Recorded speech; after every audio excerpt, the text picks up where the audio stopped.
Hey BOXROX, it's Sophia Parvizi Wayne, the HYROX world record holder for the Women's Open. And today I'll be taking you through a HYROX workout that I normally do with my training group on a Wednesday morning, which pretty much means anyone training for a HYROX can do it too.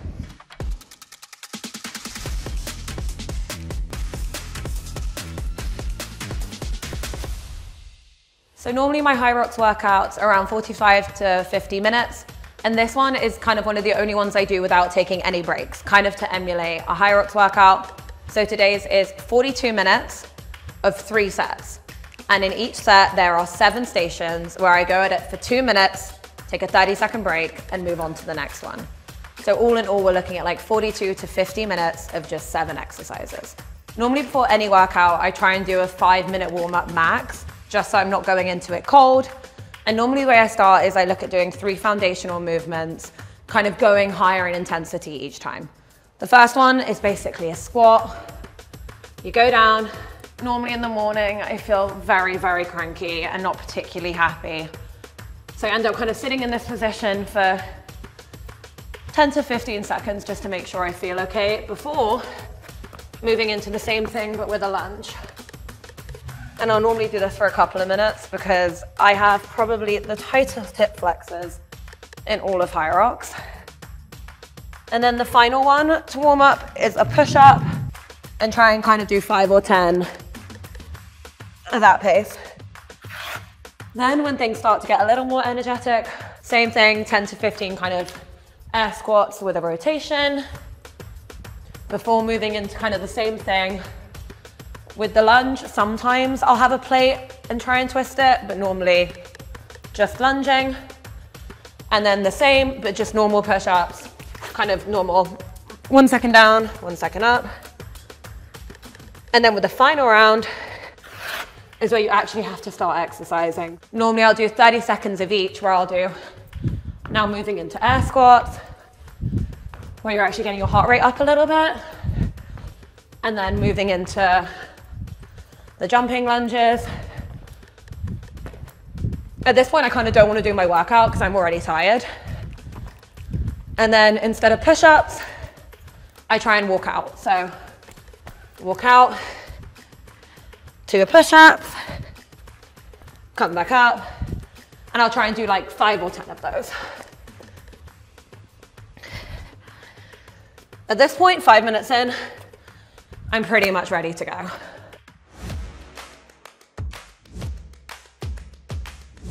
I actually love this machine. With this workout, I'll normally do 500 to 1,000 meters. And the one thing I've noticed about people when they're rowing is you'll see a lot of people in HYROX kind of their RPM, or like basically how many rows they're doing per minute, being really, really high. And whenever I do it, you'll notice them being really, really slow. And I kind of try and do the station to kind of get more power out of my legs. So I'm actually pushing a lot more off my legs than I am off my arms, and actually getting my heart rate back down.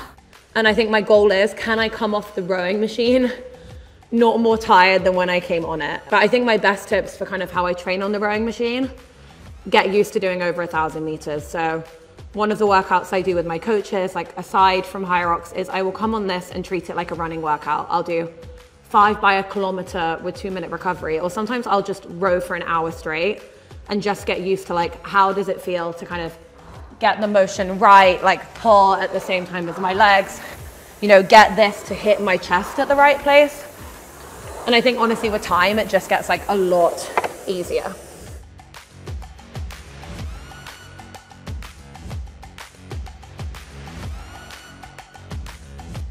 Obviously, the assault bike is not used in a HYROX race, but in my opinion, it is the best way to train for it. So when I was injured with running, all my workouts were replaced on this, and it completely obliterates your arms, it completely obliterates your legs, and gets your heart rate up in a way the other ergs really, really don't.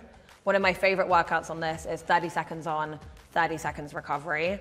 And it just gets you kind of tapping into both that aerobic and anaerobic system in a way that I don't really feel the other machines can do. It's almost like sprinting when you're an endurance runner. So I try and optimize as much time as I can on here, trying to stick, like if I'm doing something longer, above 65 RPM, and when I'm smashing it out, between like 82 to 90. When I broke the world record in Vienna, I'm going to be honest, I was a little confused as I did not have my watch on. So it actually took me like kind of a while to figure out I'd even broken it. And I think my mom and my friends only realized I'd broken it like minutes later when everyone else did. Did I expect it? Yes, if I'm being totally honest. Did I want anyone else to think that I thought I expected it? No, but now it's been beaten by 1 second, so I'm gonna have to go and break it again. The way I normally prepare for a competition is a bit weird. So for the first few hours in the day, I pretend like the competition isn't happening. I go get breakfast with my friends, I go for a walk, I hang out with my mom, I watch TV. I kind of just act like a tourist, particularly if I'm traveling. And then kind of a couple of hours before, I'll start kind of getting my makeup together, getting my hair like always braid my hair. I can't braid my hair. I get someone to braid my hair for me, normally a friend or my mum. And then kind of only when I step foot in that arena, I give myself an hour to really kind of get into the zone. And that's anything from weird little prayers I tell myself when I'm not religious, to plugging in a very specific playlist that actually has like a certain RPM as well. Like I'm very specific with numbers. And I've had that same kind of performative ritual since I started racing when I was 11. So the ski erg is one of my favorite exercises, probably because it's cardio. But when it comes to racing, it's definitely not the thing you want to go flat out as hard as you can. Your heart rate goes up really, really quickly. Your arms get exhausted. So basically the goal of the ski erg is just be as good as you can with doing as little as you can. So for me, because I'm tall and it works quite well, I go for high resistance. I normally go for about a 9 or a 10. And I basically just try and take my time. I try and not rush it. And I aim to probably go around 154 per 500 meters on the ski erg. The goal is to come out and feel like I'm able to run as comfortable as I did the run before. That's pretty much it. When it comes to my ski erg workouts, I'll do anything from kind of 150 to 200 meter bursts with a partner, up to anything like 5K, just bashing through the ski erg and getting used to it. I think the one thing I realized with the ski erg though, it is nothing like skiing. I like skiing and this has absolutely nothing to do with skiing at all. So just get used to kind of like, where should your feet be positioned? How close do you want them? How wide do you want your feet? How close do you actually want to be standing to the machine? All those things are really important. And the second is definitely take any jewelry you have off as it really starts to dig in. Gotta be honest, I'm actually not the best sled pusher. And I think partially that is due to my height, because fundamentally I think it's a lot easier in a sled push if you are slightly lower to the ground. So I really try and work on getting kind of as low to the ground as I can. It moves a lot quicker.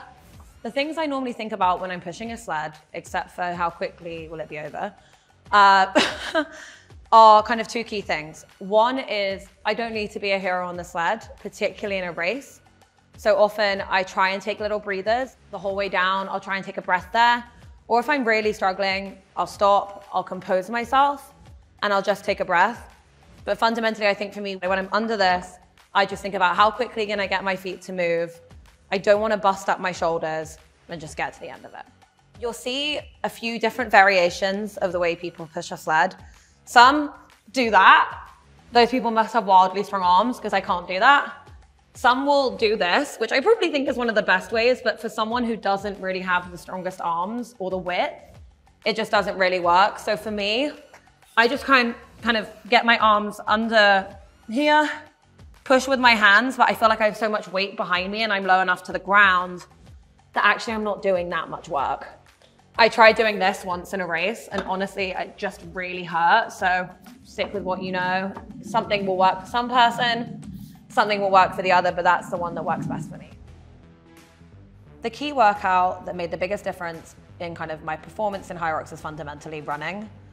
Although I am a runner, so I guess that's probably a cheat answer, but for years, I've been kind of doing the key workouts for any endurance runner, whether it be 1K reps, mile repeats, 400s, 200s, you name it, I've done it. I think for me, actually nailing some fundamental movements were really important. So kind of any HYROX specific workout that included the burpees and the wall balls, these were things I'd never really done before. And I'd say moving forward, the thing that will kind of change the game for me now is kind of like that foundational strength that I know I don't have. So actually looking more at like heavy lifts and heavy bench presses and all those things that ultimately really scare me because I'm not that good at them.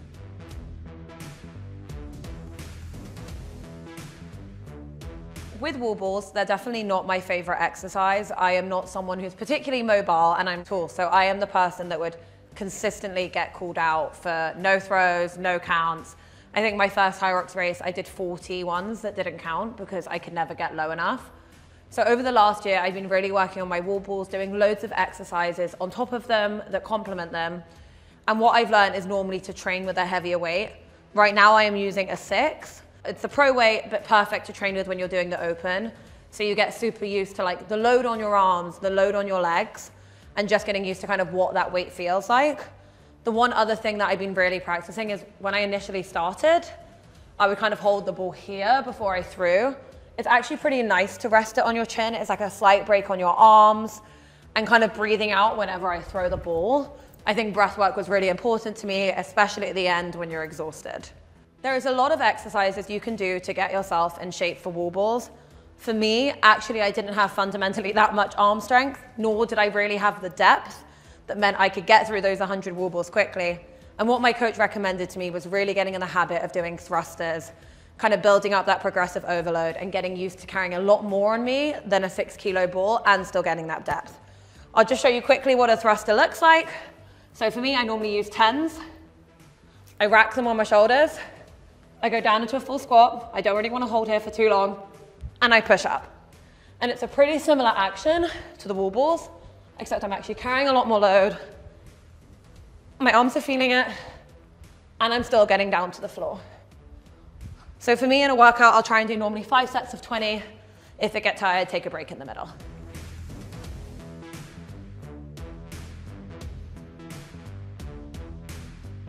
Ultimately, HYROX is predominantly a running race, right? It's 50% of the work, and that also means a lot of your strength work really should be focusing on what makes you a better runner. All runners know that plyometrics and loading your legs unilaterally, so focusing on one leg and then the other, is super important. We also forget that running adds so much load to your legs. You are pounding your foot every time you hit the floor. So things like step-ups, plyometrics like box jumps are super important for getting your body and your legs ready for the amount of running you're going to be doing during a HYROX. Also pretty helpful for lunges, getting used to just loading your legs and kind of getting that progressive overload in both sides and not just both at the same time. Usually with my step-ups, because I am a taller athlete, I try and do around the 30-inch, which is the other side of this. What I'll be showing you is on a 24-inch. I always recommend, if you haven't done step-ups, just get used to the motion, use no weights. It's still a super important exercise. And then once you're up to it, I try and do kind of single leg 20 on one side, single leg on the other, and try and do a few sets of that throughout the workout. For this one, I'm using 10 kilos in each hand. If I'm kind of using a rack on my back, I might go up to around 40. But I recommend start from anything from 0 to 5 and just build yourself up. You can either build up with weights or you can either build up with reps, but they'll both be doing the same things, getting each of your legs stronger.